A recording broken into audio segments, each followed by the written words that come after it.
नमस्कार, ABC channel में आपका स्वागत है। मैं हूं सचिन श्रीवास्तव और आप मेरे साथ देखेंगे आजमगढ़ से जुड़ी खबरें। आइए नजर डाल लेते हैं आज की खास खबरों पर। खबर के प्रायोजक हैं ओम इंजीनियर्स, विशाल सिनेमा के सामने, निकट हाइडेल चौराहा सिधारी आजमगढ़, विश्व प्रसिद्ध डाइकिन एसी का एक्सक्लूसिव शोरूम, आकर्षक ऑफर के साथ सभी प्रकार के एसी उपलब्ध। Kashi Gomti jewellers, a wing of Kashi Gomti group, निकट भंवरनाथ मंदिर, अयोध्या रोड, आजमगढ़। सोने, चांदी और डायमंड की ज्वेलरी का विशाल संग्रह और लाइफस्टाइल फर्नीचर, बेलनाडी, आजमगढ़। आजमगढ़ नगर कोतवाली क्षेत्र के गौरीशंकर घाट स्थित शनिदेव मंदिर के पास मंगलवार की सुबह एक बालिका की पोल में उतर रहे करंट की चपेट में आने से मौत हो गई। घटना की सूचना मिलते ही पुलिस मौके पर पहुंची, शव को पंचनामा कर पोस्टमार्टम के लिए भेज दिया।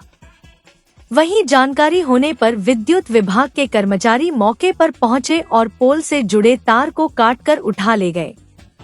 जानकारी के अनुसार नगर के सीताराम मोहल्ला निवासिनी 11 वर्षीय जाह्नवी पांडे पुत्री पवन पांडे मंगलवार की सुबह गौरीशंकर घाट स्थित शनिदेव मंदिर के पास दोस्तों के साथ खेल रही थी। खेलते खेलते उसने वहीं पास में ही लगे एक विद्युत पोल को पकड़ लिया। विद्युत पोल में करंट उतर रहा था, जिससे उसकी मौके पर ही मौत हो गई। जानकारी होने पर लोगों की भीड़ जमा हो गई। परिवार के लोगों का रो रो कर बुरा हाल हो गया। सूचना मिलते ही नगर कोतवाली प्रभारी शशि मौली पांडे भी मौके पर पहुंच गए। उन्होंने शव का पंचनामा भरकर शव को पोस्टमार्टम के लिए भेज दिया। मृतका के पिता पवन पांडे आटाए चलाकर परिवार का भरण पोषण करते हैं। मृत बालिका एपीएस स्कूल में कक्षा 4 की छात्रा थी। वह 2 भाइयों में दूसरे नंबर थी। वहीं छात्रा की करंट से मौत की सूचना मिलते ही विद्युत विभाग में हड़कंप मच गया। आनन फानन में विभाग के कर्मचारी मौके पर पहुंचे और उन्होंने पोल से लगे तारों को काटकर अपने साथ उठा ले गए। जी बच्ची थी, वो लाइन में उसको मार दे खेल रही थी, यही गौरीशंकर घाट पर मंदिर पर, वहीं पे किराए वहीं पे खेल रही थी। हाँ जी, खम्बे से लगा है। हमारे 2-3 बच्चे थे, एक लड़की थी, 2 लड़के थे। जाह्नवी पांडे उम्र 9 साल थी। बिजली के खंभे से लाइन उतरी थी, वही बेटी हमारी खेल रही थी। बिजली विभाग के लापरवाही के कारण मेरी बेटी मरी है। हम मुआवजा मिले हमको। जिले में मानसून दबे पांव दस्तक दे चुका है, लेकिन कोल घाट कोल पांडे के मुख्य नालों की सफाई कराने का काम पूरा नहीं किया गया है। अगर भारी बारिश के आने तक यह नाले साफ नहीं हुए तो कोल घाट कोल पांडे को छोड़िए पिछले साल की तरह इस बार भी शहर के अधिकांश वार्डों में जल भराव की समस्या से स्थानीय लोगों को जूझना पड़ सकता है। यहाँ की अधिकांश नाले और नालियाँ अभी भी चोक हैं। जल निकासी के लिए बने नाले और नालियां कचरे और गंदगी से पटे हुए हैं। इसकी वजह से पानी का बहाव नहीं हो पा रहा है। हल्की बारिश में ही स्थानीय लोगों का हाल बेहाल है। स्थानीय लोग दशकों से जनप्रतिनिधियों और अधिकारियों से शिकायत दर्ज कराते आ रहे हैं, लेकिन हर बार की तरह इस बार भी समय रहते कदम नहीं उठाया गया। कहना ना होगा कि जिसके चलते बारिश के दिनों में तमाम इलाकों में आवागमन बुरी तरह प्रभावित हो सकता है। फिर वही मंजर दिखेगा कि सड़कों पर पानी भरा रहेगा तो वहीं कचरा पूरी तरह सड़क पर फैल जाएगा, जिसके सड़न व बदबू से लोग परेशान नजर आएंगे। इसकी जानकारी भी अधिकारियों को है, लेकिन सभी ने आंखें मूंद रखी है। स्थानीय लोगों का कहना है कि क्षेत्र की नालियां नाले साफ हो, उनसे अतिक्रमण हटाया जाए और सड़क कम से कम 1 फुट और ऊंची की जाए ताकि जल जमाव की समस्या का स्थायी समाधान किया जा सके। ऐसा नहीं होने पर कहना ना होगा कि तेज बारिश आते ही एक बार फिर इस इलाके में रहने वाले लोगों को गंदे पानी के जमाव, कचरे और बदबू से दो चार होना पड़ेगा। जल जमाव और गंदगी की वजह से संक्रामक रोगों के फैलने का खतरा भी बढ़ गया है। 1 जुलाई से विशेष संचारी रोग नियंत्रण अभियान चलाया जा रहा है। जिलाधिकारी ने सफाई के लिए विशेष अभियान चलाने के निर्देश दिए हैं। अब देखना यह होगा कि संबंधित विभाग जिला अधिकारी के निर्देशों का कितना पालन करते हैं। और गली की स्थिति विगत 10 साल से स्थिति खराब है। प्रधान राजू जी हैं और उनसे कहा जाता है सफाई भी कराते हैं, ऐसा नहीं है कि वो लापरवाह हैं, लेकिन जब तक कि उसका लेवल ऊंचा न किया जाए और तब तक वहाँ के पानी से निजात नहीं मिल सकता है। गंदगी का इस समय हाल ये है कि आना जाना दुर्लभ हो गया है। आने वाले समय में बहुत बीमारियां हो सकती हैं, लोग जनजीवन अस्त व्यस्त हो सकता है। बारिश मौसम में क्या दिक्कत होती है? पानी भर जाता है, कमर तक भर जाता है। आज के करीब 4-5 साल पहले लोगों ने जाना भी कि डॉक्टर साहब कमर तक है, वो हल्के मतलब चल के कमर तक पानी था और बहुत कष्ट से क्लिनिक पर आते थे। हर साल बारिश में यही स्थिति होती है? हर साल इसी स्थिति होती है। प्रधान जी से कहा जाता है, प्रधान जी कोशिश भी कर रहे हैं कि इस परेशानी से हल हो जाए। हम लोग भी अपने ढंग से कोशिश, लेकिन कुछ हो नहीं रहा है। बहरहाल तत्काल इस समय जो है नाली की सफाई हो जाए ताकि कुछ सामान हो सके लोगों का आना जाने में है। जगह जगह पत्थर टूटे हुए हैं, कोई अक्सर लोग किसी का पैर टूट जाता है कि कोई गाड़ी लेके उसमें घुस जाता है, कोई कुछ है। इसको जल्द से जल्द निजात की जाए तो बेहतर रहेगा। प्रशासन से अनुरोध है हमारा कि इस परेशानी से दूर। समस्या बहुत खराब हो जाला, एकदम पानी हो जाला, एकदम करिया भर पानी हो जाला, सब घर में पानी हो जाला, एकदम पानी की रुकावट हो जाला, कहीं पानी निकले की जगह नहीं है। कब होता है बारिश? बरसात में नाली एकदम भर के एकदम चपाचप हो जाए, नाली कोई काछ वाला ना हो। नाली साफ सफाई नहीं होती है? नहीं। क्या चाहती है आप लोग? अब सोचल जाता कि नाला के बनने फिर तनी सड़क ऊपर होके अब पानी कचरा में हल के कितना जाने का गोड़ हाथ टूट जाला, कितने जाने गिर जाना। ये में हम लोग कैसे हल के पानी में आई ना जाए ना, घर से पूरा आदमी हल लेना। यही में आई में सजी नरक गोबर पानी सब बह यही में आवेला। आ सब तो ऊपर वाला क्यों बोलेला ना, खाली ये सब आके कहेला। पूरा मोहल्ला परेशान है, सबके दुआरे एकदम कचरा कचरा कचरा सबके दुआरे रहेला। प्रधान से बहुत कहा गया, कहीं अरे माता जी भेजेंगे भेजते रह जाना। विनोद से कहा, प्रधान से कहा, सबसे कहा कि अरे भैया नलवा साफ करवा दो, अरे भैया पानी रुका था, का कर लिया भाभी भेज ना आवत है, सब का कर लिया। ऐसा है बरसात में 3 महीना 4 महीना यहाँ ठेवना कभी छाती पर पानी हो जाता है और कोई यहाँ पर आते हैं, लोग देख देख चला जाते हैं, कोई समस्या नहीं करते हल का बाकी। कब समस्या होती है बरसात? अब बरसात है 4 महीना हम लोग तो झेलना पड़ता है कब। हाँ एकदम नरक में आकर यहाँ पे पानी में हल के आ जाता है मकान में कम की। क्या चाहते हैं आप लोग? हम लोग चाहते हैं कम को 1 फुट सड़क ऊंचा हो जाए, ये नाली बन जाए। हम लोग का यही चाह रहे हैं कब। हाँ कि हम लोग का ये कष्ट दूर हो जाए कब। हाँ अगर कोई प्रधान से कहा जाता है, कोई सुनवाई नहीं है। आप कोई आ जाते हैं, लोग आते हैं देख के चले जाते हैं, कोई सुनवाई नहीं करते हैं कब। मोहल्ले में बरसात में कोई घर से बाहर नहीं निकल पाता है और जो है यहाँ हम लोग चाहते हैं कि इस नाली की व्यवस्था सही से ऊंचाई करके बनाया जाए, सफाई भी रहे। बरसात में कोई बच्चे और बड़े कोई भी निकल नहीं पाता अपने घर से, रास्ता एकदम जाम हो जाता है यहाँ पे। और मतलब जैसे प्रधान कोई सुनवाई नहीं यहाँ किसी की नहीं हो पा रही है। देख के लोग चले जाते हैं, कुछ करते नहीं है। इसी में सब लोग 3-4 महीने डूबे रहते हैं। में रोज़ सीवर लीक किया रहता है, रोज़ जो है इसमें से पानी बहते रहता है। सुबह शाम एक ही समस्या है, नाले से पानी निकलते रहता है।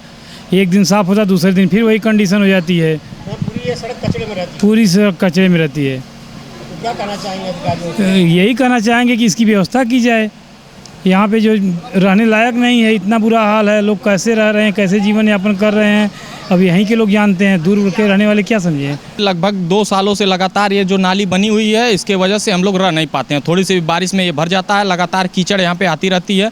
गांव से जो गोबर बहता है वो लगातार इस पर आता रहता है इस समस्या के वजह से अभी देखिए कुछ टाइम पहले का ये है, कल थोड़ी सी बारिश हुई, उसकी वजह से ये सारी चीज़ें भरी हुई थी। अभी खाली हुई, थोड़ी सी बारिश होगी फिर भर जाएगी। हम लोगों को घर में जाना आना कीचड़ में बार बार पड़ता है, बहुत दिक्कत होती है। पूरे बरसात भरी दिक्कत होती है। 10 मिनट की बारिश में ये भर जाएगा। पूरी बरसात भर पूरे बरसात भर। उस तरह भी नॉर्मल भी उधर से जो पानी आता है वहाँ पे नाली टूटी हुई, उसके वजह से पूरा नाले का पानी इधर आता है। बहुत बार की गई, लेकिन यहाँ पे 2 प्रधान हैं, उसके वजह से यहाँ हो नहीं पाता है। नहीं, कोई सुनवाई नहीं हुई आज तक। क्या चाहते हैं? चाहते हैं कि इसका सुधारित। मंगलवार को कर्मचारी शिक्षक संयुक्त मोर्चा ने घटक संघों के साथ डॉक्टर अंबेडकर पार्क में 1 दिवसीय भूख हड़ताल की। कर्मचारियों ने 12 सूत्रीय मांगों को लेकर सत्याग्रह आंदोलन की शुरुआत की है। पुरानी पेंशन की बहाली, ठेकेदारी प्रथा का अंत और स्थायी वेतन आयोग का गठन सहित अपनी 12 सूत्री मांग पत्र जिला प्रशासन के माध्यम से उन्होंने मुख्यमंत्री को भेजा है।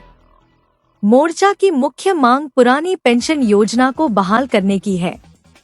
मोर्चा ने 7वें वेतन आयोग की विसंगतियों को दूर करने और वेतन समिति की रिपोर्ट को सार्वजनिक करने की मांग की।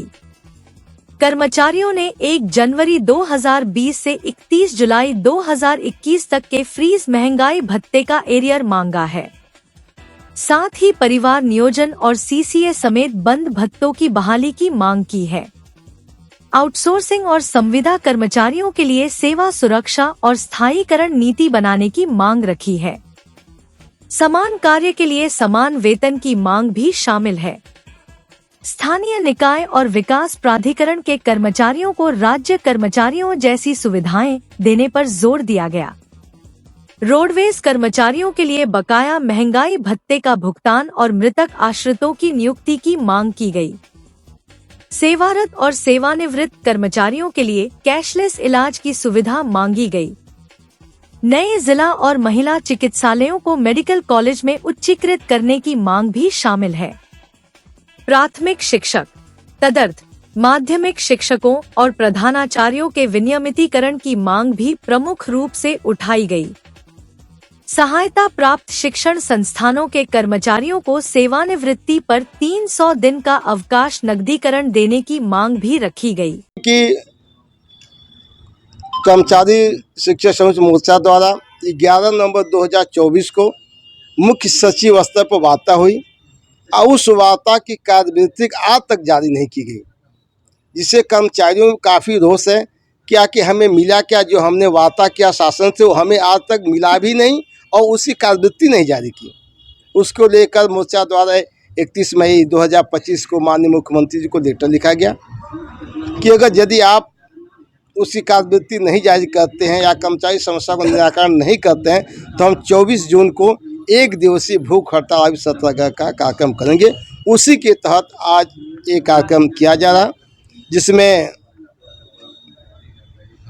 कर्मचारी शिक्षक संघ, रोडवेज, वन विभाग, स्वास्थ्य विभाग और तमाम अन्य जितने भी चाहे विश्वविद्यालय का विभाग हो, चाहे निगम महासंघ हो, सब लोग मिलकर के आज इस कार्यक्रम को सफल बनाने के लिए कार्यक्रम कर रहे हैं। और इस 12 सूत्री मांग पत्र जो कर्मचारियों से संबंधित है उसको माननीय जिलाधिकारी महोदय के माध्यम से माननीय मुख्यमंत्री महोदय तक दिया जाना है और हमें वो 1:30 बजे का समय मिला है। हम उस कर्मचारी की भावनाओं को ज्ञापन के माध्यम से माननीय मुख्यमंत्री तक पहुंचाएंगे। मुख्य मांगे हमारी हैं पेंशन बहाली, जो पुरानी पेंशन बहाली का मामला है, और जो 8वें वेतन आयोग का गठन करना है उसके लिए है, और जो आउटसोर्स संविदा के हमारे साथी हैं जिनका विनियमितीकरण आज तक नहीं हुआ, जिस पर शासन से एक समझौता हुआ था कि 2001 तक के साथियों को नियमित कर दिया जाएगा, आज तक कुछ नहीं। और उसमें भी अब संविदा के अलावा आउटसोर्स के बच्चे रखे जा रहे हैं जिनकी कोई सेवा मालूम नहीं है, कब कितना में समझते 1 साल तक की नौकरी नहीं कर पाते हैं, तक तो दूसरी कंपनी ठेके पाते हैं, तीसरे जाते हैं, और उनका सबसे ज़्यादा शोषण और सबसे कम वेतन पर अधिक से काम दिया जा रहा है, और मेरे समय उनकी कोई गारंटी नहीं। आयुक्त आजमगढ़ मंडल आजमगढ़ विवेक की अध्यक्षता में मंगलवार को मंडलायुक्त सभागार आजमगढ़ में मंडलीय कानून व्यवस्था के प्रगति की समीक्षा बैठक आयोजित की गई। मंडलायुक्त ने समस्त अधिकारियों को गंगा दशहरा, बकरीद, अंतर्राष्ट्रीय योग दिवस को सफलतापूर्वक शांतिपूर्ण ढंग से संपन्न कराने पर बधाई दी तथा इसके साथ ही आने वाले त्योहारों, मुहर्रम, सावन आदि को भी कानून व्यवस्था बनाए रखते हुए सकुशल, शांतिपूर्ण ढंग से संपन्न कराने हेतु निर्देशित किया गया। पुलिस उपमहानिरीक्षक सुनील कुमार सिंह ने मंडलायुक्त को अवगत कराया कि गांजा शराब तस्करों, भू माफियाओं पर प्रभावित कार्रवाई की गई है। उन्होंने बताया कि बरदह थाना में SHO पर हमला करने वालों को गिरफ्तार कर सुसंगत धाराओं में चालान किया गया है। उन्होंने बताया कि बलिया में व्यापारी को गोली मारने वाले को तत्काल गिरफ्तार कर कड़ी कार्रवाई की गई। उन्होंने बताया कि सोशल मीडिया पर आपत्तिजनक पोस्ट करने वाले पर कड़ी कार्रवाई की गई है। उन्होंने बताया कि गैंगस्टर एक्ट में जिलाधिकारी आजमगढ़ द्वारा बड़ी कार्रवाई की गई एवं माफियाओं की जमीन कुर्क गई है। उन्होंने बताया कि बड़ी मात्रा में अवैध शराब बरामद करते हुए कड़ी कार्रवाई की गई है। अपर निदेशक अभियोजन ने बताया कि गुंडा एक्ट, भू माफिया, हत्या, महिला अपराध में प्रभावी पैरवी करते हुए सजा दिलाया गया तथा जिला बदर किए गए हैं। उन्होंने कहा कि विभिन्न केसों में निरुद्ध बंदियों पर प्रभावी पैरवी करते हुए सजा दिलाई जाएगी। मंडलायुक्त ने DIG को निर्देश दिया कि लंबित विवेचना केसों को प्राथमिकता से निस्तारित कराएं। बैठक में जिलाधिकारी आजमगढ़ रविंद्र कुमार, जिलाधिकारी मऊ प्रवीण मिश्रा, जिलाधिकारी बलिया मंगला प्रसाद सिंह, वरिष्ठ पुलिस अधीक्षक आजमगढ़ हेमराज मीना, पुलिस अधीक्षक मऊ इला मारन, पुलिस अधीक्षक बलिया ओमवीर सिंह, अपर आयुक्त, मुख्य विकास अधिकारी आजमगढ़ परीक्षित खटाना, मुख्य विकास अधिकारी मऊ प्रशांत नागर, मुख्य विकास अधिकारी बलिया ओजस्वी राज सहित तीनों जनपदों के समस्त संबंधित अधिकारी उपस्थित रहे। फर्जी मेडिकल बनाने व बनवाने का दोष मढ़ते हुए भारतीय जनता पार्टी के जिला मंत्री व किसान नेता महेंद्र मौर्य अपने ही सरकार के चिकित्सा व्यवस्था से क्षुब्ध होकर मंगलवार को डॉक्टर अंबेडकर पार्क के पास सांकेतिक क्रमिक धरने पर बैठ गए। जैसे ही इस बात की जानकारी सोशल मीडिया के जरिए लोगों को हुई तो लोग वहां पर पहुंचे और उनकी समस्या जाना। हालांकि कोई भी प्रशासनिक अधिकारी ने उनकी सुधि नहीं लिया। उधर मेडिकल व्यवस्था की कलई खोलने के लिए धरने पर बैठे किसान नेता महेंद्र मौर्य को का रवैया का देख आनन फानन में 23 जून को 3 चिकित्सकों का एक मेडिकल बोर्ड गठन किया है, जिसमें बोर्ड प्रभारी के रूप में doctor PB Prasad ortho surgeon on call, doctor Ramkewal EMO शामिल हैं, जिन्हें 27 जून तक अपनी आख्या देनी है।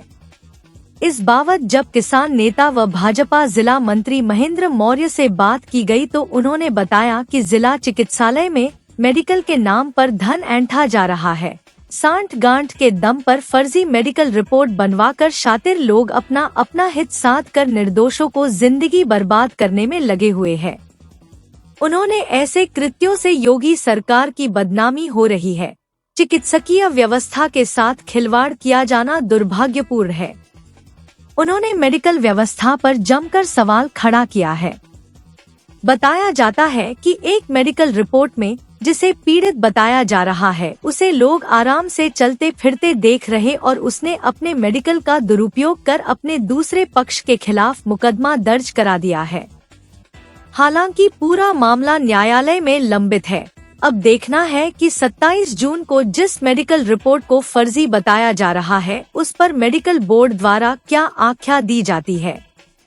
वहीं सोशल मीडिया पर किसान नेता महेंद्र मौर्य के धरने की चर्चा जोरों पर है।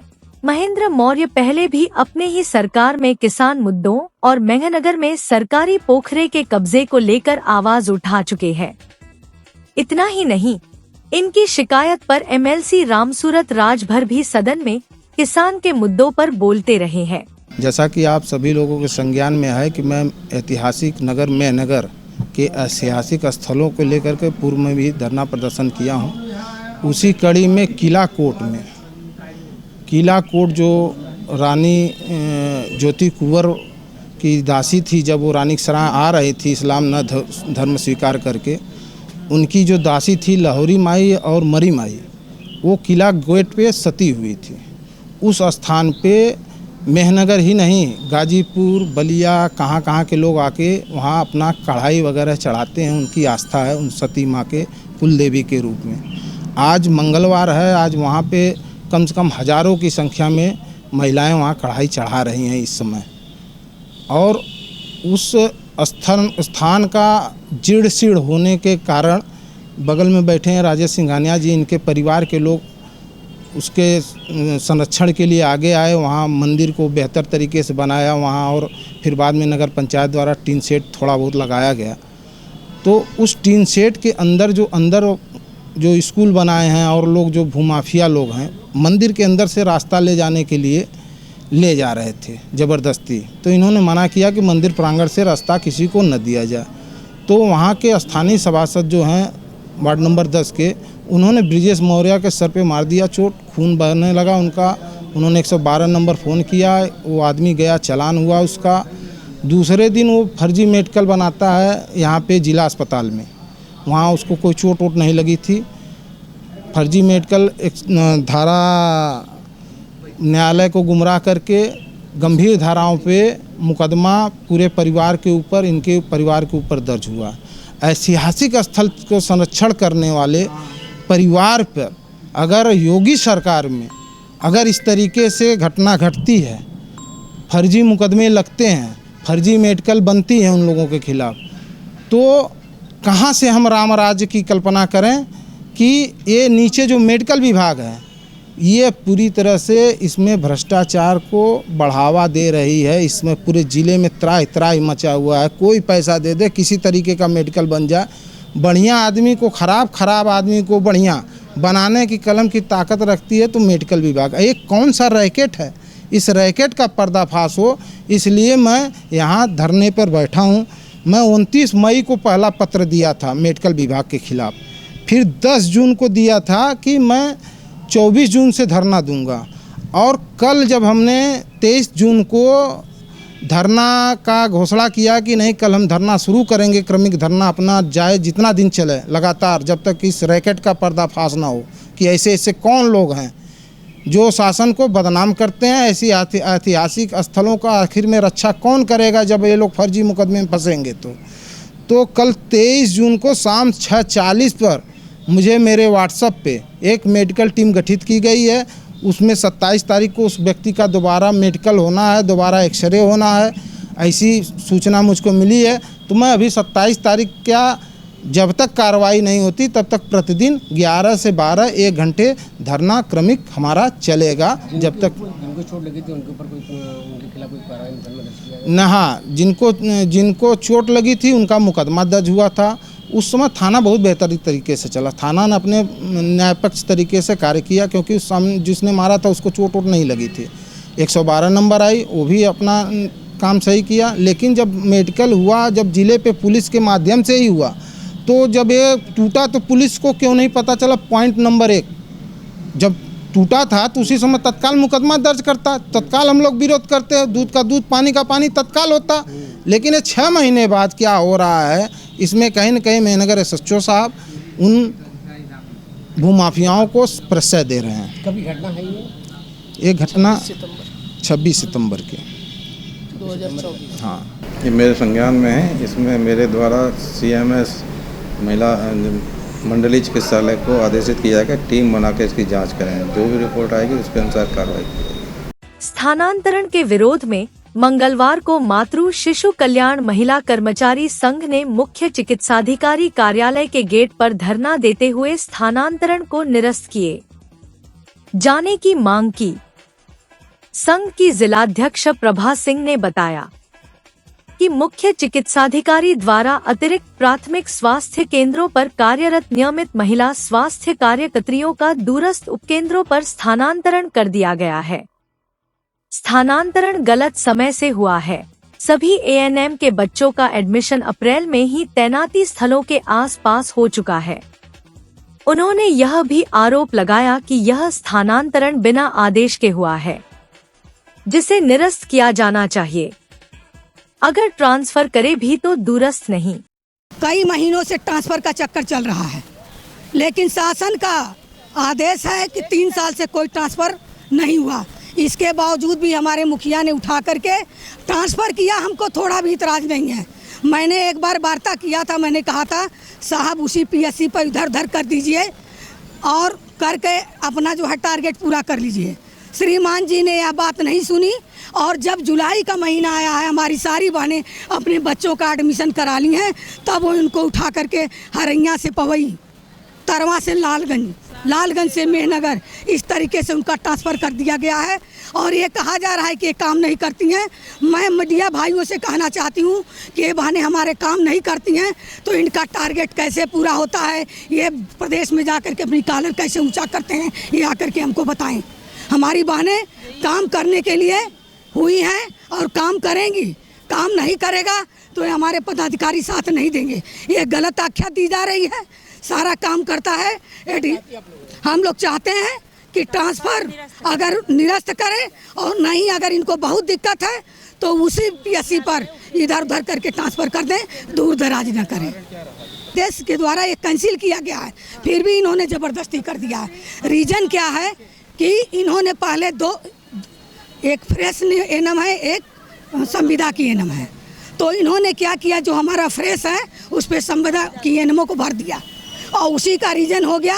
इनके पास जब कोई जवाब नहीं दिया गया तो ये उठा करके इधर उधर कर दिए कि एडिशनल पर रखने का आदेश नहीं है। तो एडिशनल बनाया क्यों गया?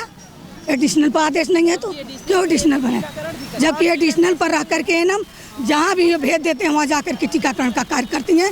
यह आप लोग पुष्टि कर सकते हैं, इसमें कोई मिथ्या नहीं है। मुख्य चिकित्साधिकारी डॉक्टर अशोक कुमार ने बताया कि जिलाधिकारी के निर्देश पर यह स्थानांतरण किया गया है।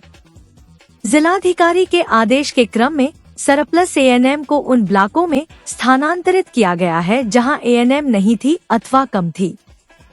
उन्होंने बताया कि जो एएनएम अतिरिक्त स्वास्थ्य केंद्रों में तैनात थी, उपकेंद्रों में नहीं थी, उनको हटाया गया है। उनसे तैनाती के विकल्प भी मांगे गए थे। इन सब के बावजूद जिलाधिकारी ने एक कमेटी बना दी है। उस कमेटी का निर्णय ही अंतिम होगा। इसमें डीएम साहब द्वारा निर्देशित किया गया कि सभी ब्लॉकों में 90% एएनएम के पद भरे जाएंगे। कुछ ब्लॉकों में 104%, 105%, कुछ ब्लॉकों में 30 से 40% पद खाली हैं। तो उसी के संबंध में जो एएनएम हमारी अतिरिक्त स्वास्थ्य केंद्र पर तैनात थी, उपकेंद्र पर नहीं थी, उनको हटाया गया है। ठीक है, ये डीएम साहब के निर्देश हैं। और कल डीएम साहब से कुछ यहाँ की कार्यकर्ती मिली थी, उन्होंने एक कमेटी बना दी है। कमेटी का जो निर्णय होगा वो भी मान्य होगा। कमेटी में हमारा एक ACMO है, यहाँ पे WHO के SMO हैं और यूनिसेफ के एक प्रतिनिधि है।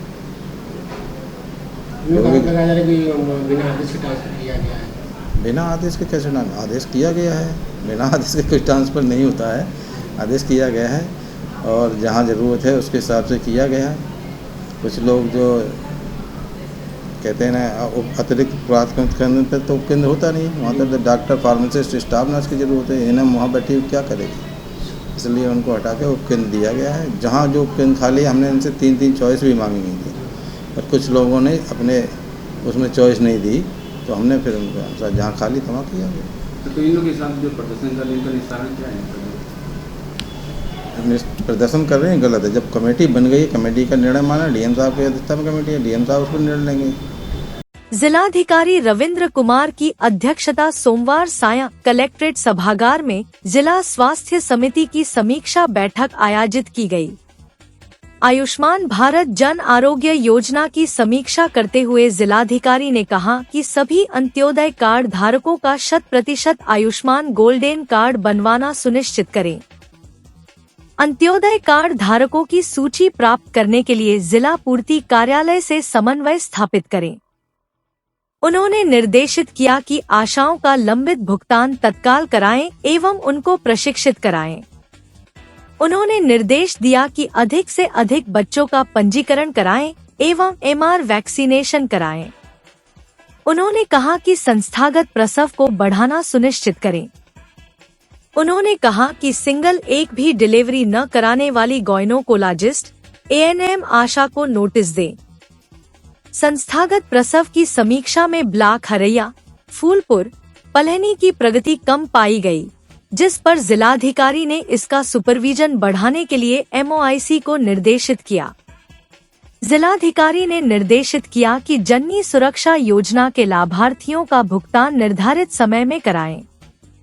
उन्होंने CMO को निर्देश दिया कि ब्लॉक अहिरौला, लालगंज, अजमतगढ़, बिलरियागंज, हरैया, ठेकमा का लगातार सुपरवाइज करें।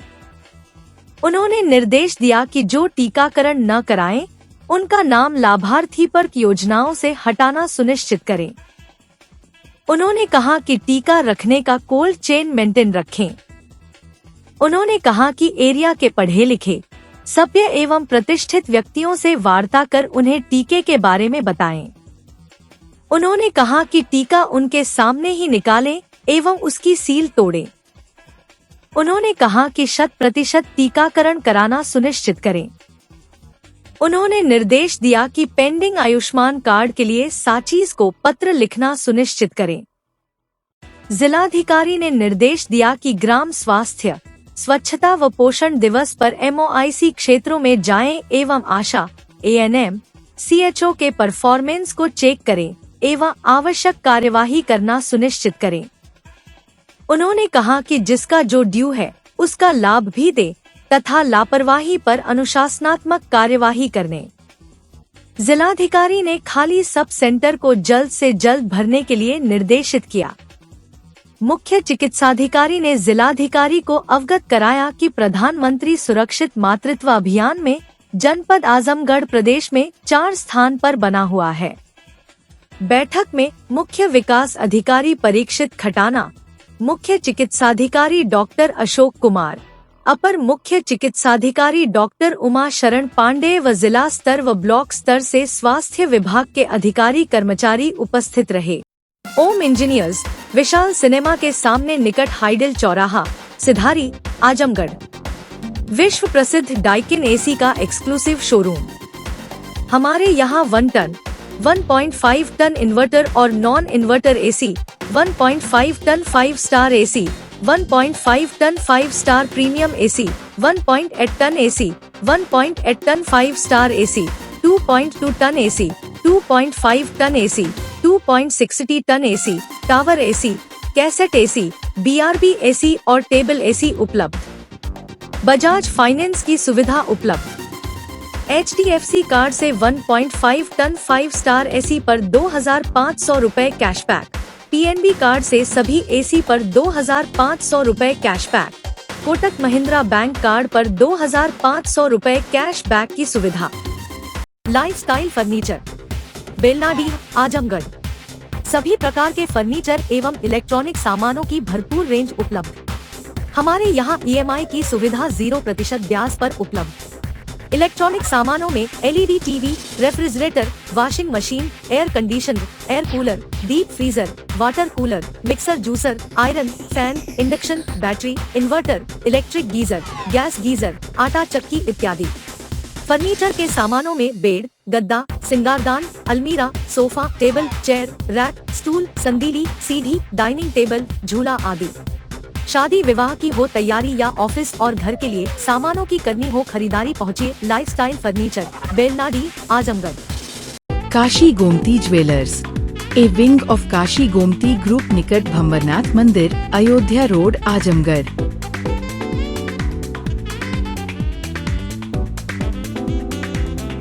गोल्ड, डायमंड और सिल्वर की ज्वेलरी का विशाल संग्रह।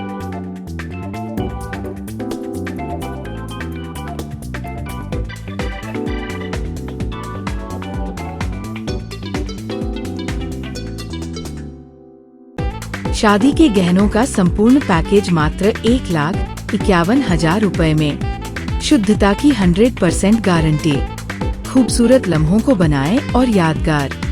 पहुँचे काशी गोमती ज्वेलर्स, निकट भंवरनाथ मंदिर, अयोध्या रोड, आजमगढ़।